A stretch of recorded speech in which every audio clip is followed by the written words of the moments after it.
And these are the little things that happen every day in our life. And if we just incorporate them, it can be a big step towards us affording that very first home in Canada.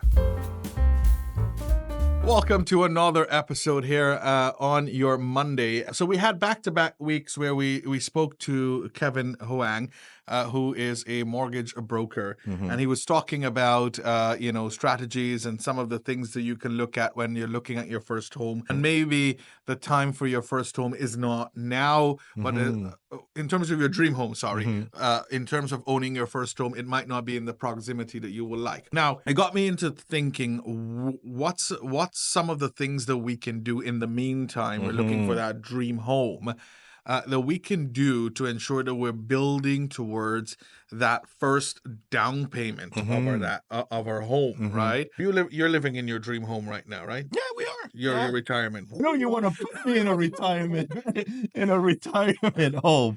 But no, I still got my capabilities. Okay. So your faculties are in check. My faculties are in check. So I'm not there yet. And God willing, I will be able to stay in my house until the very last day. But we didn't get there without planning. Right. So that's what I want to get into. So you know, maybe the things that you did at that time to get to the house that you have today, and maybe the people that are watching us are thinking about getting that first home. What are some of the things? We're not going to talk specifics in terms of this account you need, etc. What are some of the little things, daily things that you can do that will be helpful in you getting towards that maybe 20, 30, 40,000 that you probably would need that time when you want to buy? Yeah, for a down payment. I mean, as a first-time home buyer, you need 5% down on the first $500,000. Probably looking about $30,000 to $50,000 to save. That sounds like, and it is, a good good chunk of money. But it's not that you need to get it all at once. Slowly but surely, saving could help you to get there. And probably the number one thing that you could do is from that book from David Chilton, The Wealthy Barber, called Pay Yourself First. The money comes in, don't spend it, take a certain percentage off. They typically say 10% and put it aside.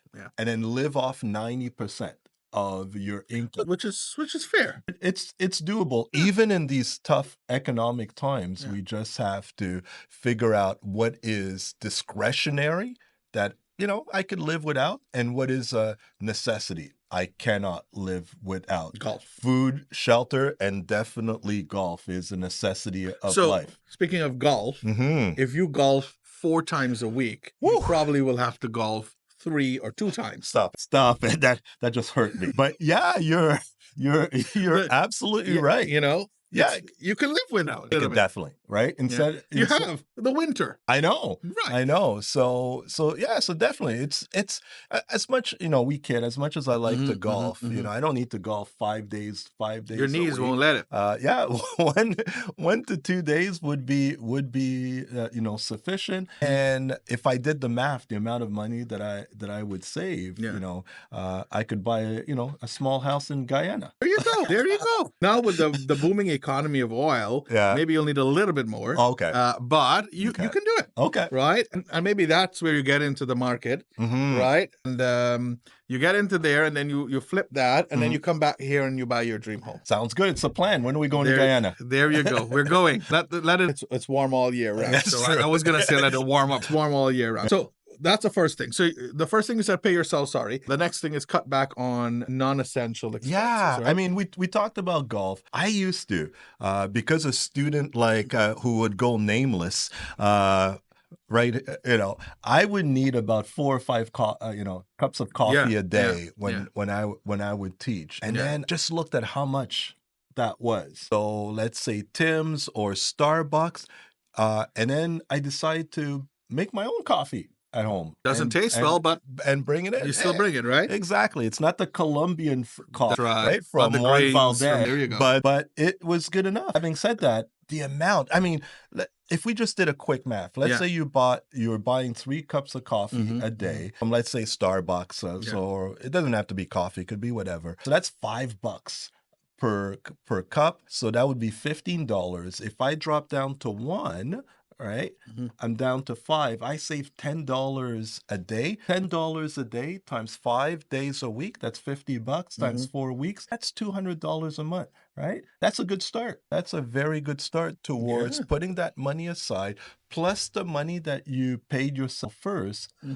Within no time, within a couple of years, you should have the down payment plus the additional costs needed to buy a house, to buy your first home. You take that $200 a month and you buy safe things, put it into your FHSA or TFSA, then that can accumulate, as you said, over time. 5 years time, you're looking at going closer towards your goal, right? And that can work. So pay yourself first, cutting back on certain expenses. So I know next week I'll buy 1 coffee and I'll ask for 2 cups. We'll split.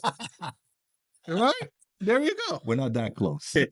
I'll drink 1 week and you'll drink the other. Okay, there you go. Okay, so what's next? Well, next I would say monitor your subscriptions. Right? So the amount, and I'm bad also in terms of that. I mean, how often do you watch Disney Plus or well, Amazon Prime, Netflix, probably a necessity, right? But others that you may have because you had try this for 30 days, get this free, and then next thing you know, they kept on billing you. Just remove 1 or 2 subscriptions, whatever you don't use.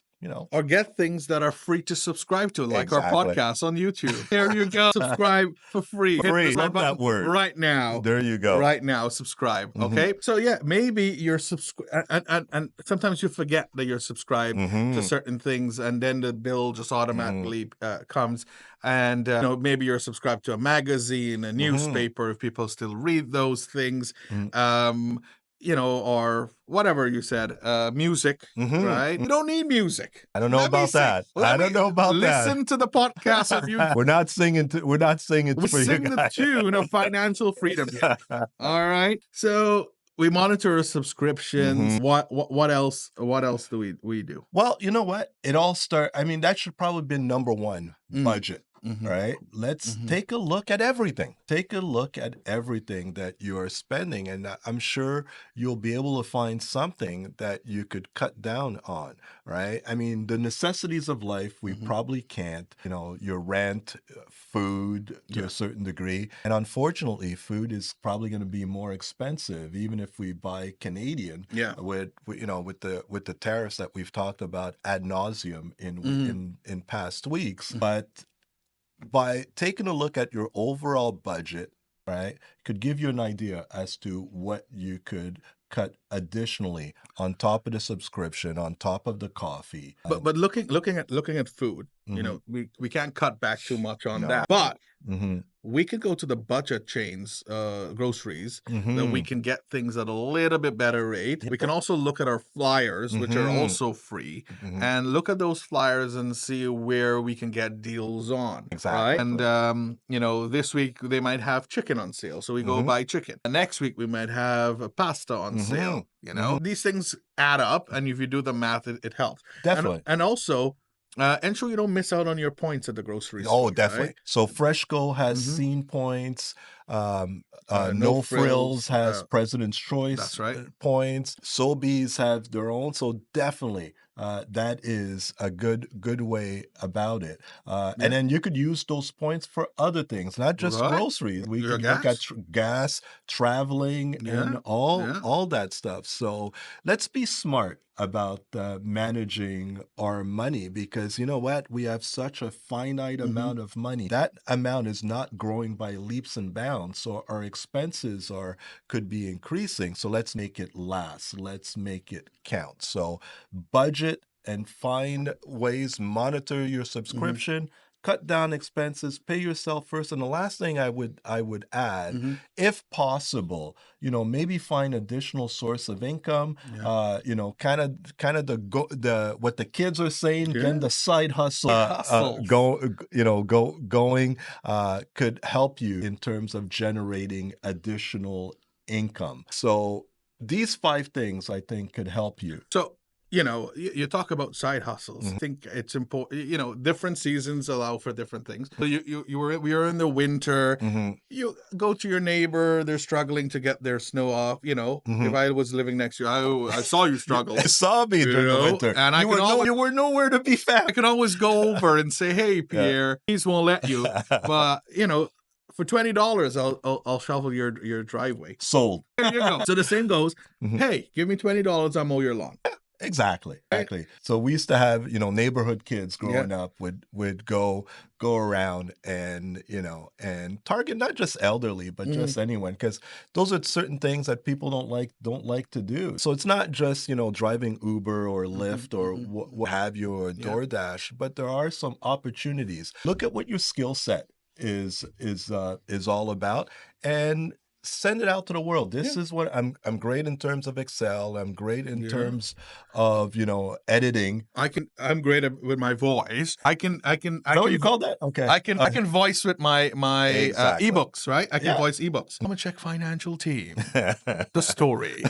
The man behind the story. There you go, right? So these are opportunities that present itself. And these are the little things that happen every day in our life. And if we just incorporate them, it can be a big step towards us affording that very first home in Canada. That's right. Because one of the American, I'll even say the Canadian dream is to owning a home. It's a necessity. Yeah. You're either gonna pay rent to someone to make their dreams come true, or pay yourself first and make your dreams come true. So I would rather pay myself, right, than pay somebody else's mortgage, knowing that this is one of the steps that you have to do. Not everyone is, are born and are able to go from the parents' house to their own house. You kind of have to go to renting first. But if you can minimize that period of time, it will make a whole lot of difference in your wealth accumulation. Excellent. That's a good point to end on. You're always good. Who knew? All right. Thank you for watching today. Remember, you can subscribe free of charge to the Tom and Check Financial Team podcast. And we've got loads of content coming, and you want to be a part of it because we're going to be sharing things like your summer vacation is coming up. How can we help you with that? Exactly. So you want to stay tuned and show you subscribe and hit the bell icon so you'll be notified anytime we post something. Thank you, Pierre. As always, have a good one. You too. Bye.